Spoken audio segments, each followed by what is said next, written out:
नींव रखता है। साथियों, इस बजट में रिफॉर्म की दिशा में महत्वपूर्ण कदम उठाए गए हैं।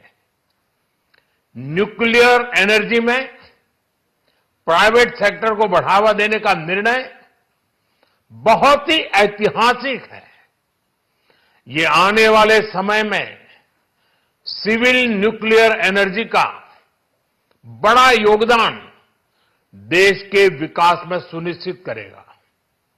बजट में रोजगार के सभी क्षेत्रों को हर प्रकार से प्राथमिकता दी गई है। लेकिन मैं दो चीजों पर ध्यान आकर्षित करना चाहूंगा। उन रिफॉर्म्स की मैं चर्चा करना चाहूंगा जो आने वाले समय में बहुत बड़ा परिवर्तन लाने वाले हैं।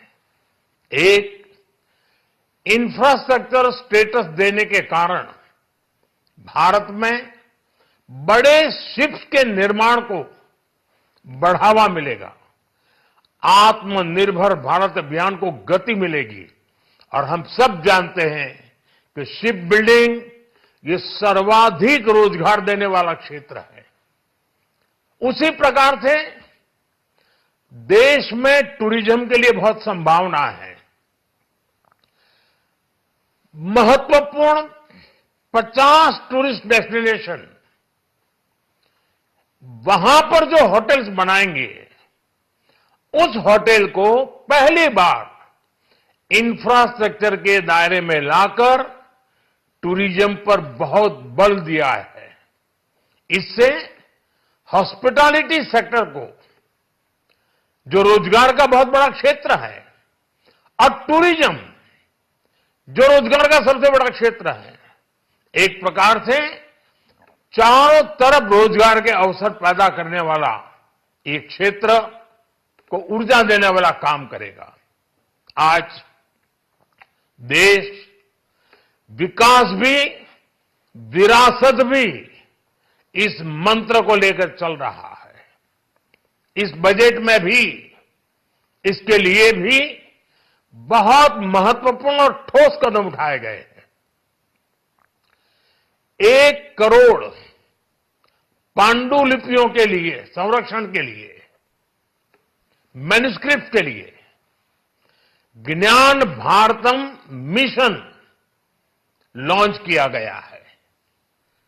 साथ ही भारतीय ज्ञान परंपरा से प्रेरित एक नेशनल डिजिटल रिपोजिटरी बनाई जाएगी। यानी टेक्नोलॉजी का भरपूर उपयोग किया जाएगा और हमारा जो परंपरागत ज्ञान है उसमें से अमृत निचोड़ने का भी काम होगा।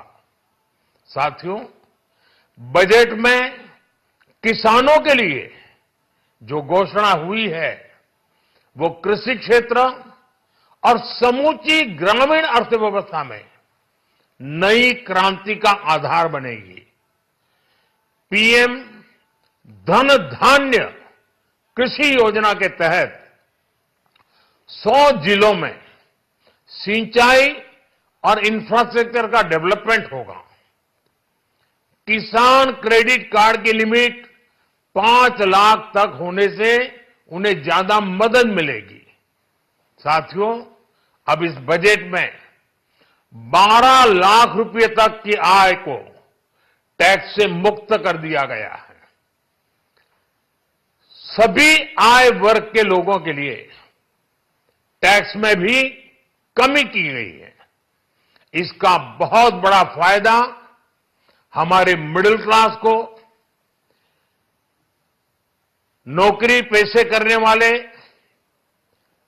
जिनकी आय बंधी हुई है, ऐसे लोगों को, मिडिल क्लास को इससे बहुत बड़ा लाभ होने वाला है।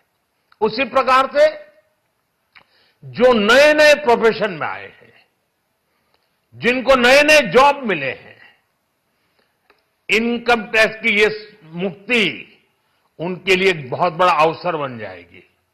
साथियों, इस बजट में मैन्युफैक्चरिंग पर 360 डिग्री फोकस है ताकि एंटरप्रेन्योर्स को एमएसएमईज को, छोटे उद्यमियों को मजबूती मिले और नई जॉब पैदा हो।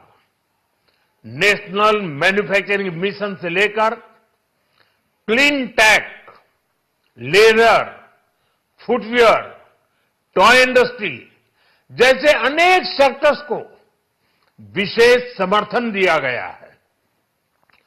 लक्ष्य साफ है कि भारतीय प्रोडक्ट्स ग्लोबल मार्केट में अपनी चमक बिखेर सके।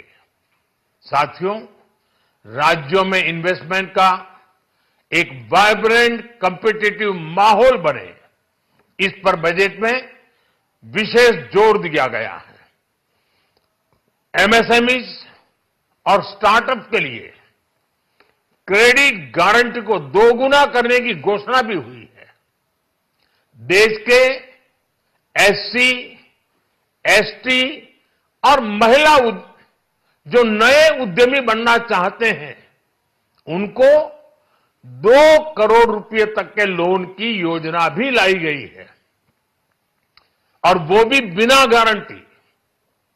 इस बजट में न्यू एज इकोनॉमी को ध्यान में रखते हुए गीग वर्कर्स के लिए बहुत बड़ी घोषणा की गई है।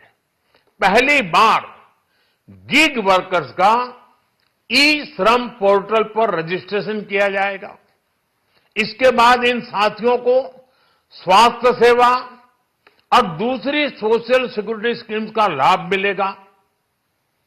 ये डिग्निटी ऑफ लेबर, इसके प्रति, श्रम एव जयते के प्रति सरकार के कमिटमेंट को दर्शाता है।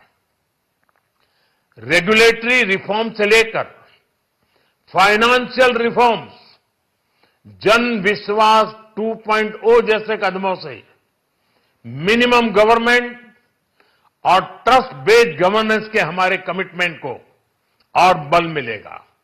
साथियों, ये बजट न केवल देश की वर्तमान आवश्यकताओं को ध्यान में रखता है, बल्कि हमें भविष्य की तैयारी करने में भी मदद करता है। स्टार्टअप के लिए deep tech fund, geospatial mission और न्यूक्लियर एनर्जी मिशन ऐसे ही महत्वपूर्ण कदम है। मैं सभी देशवासियों को एक बार फिर इस ऐतिहासिक पीपल्स बजट की बधाई देता हूं, और फिर एक बार वित्त मंत्री जी को भी बहुत बहुत बधाई देता हूं।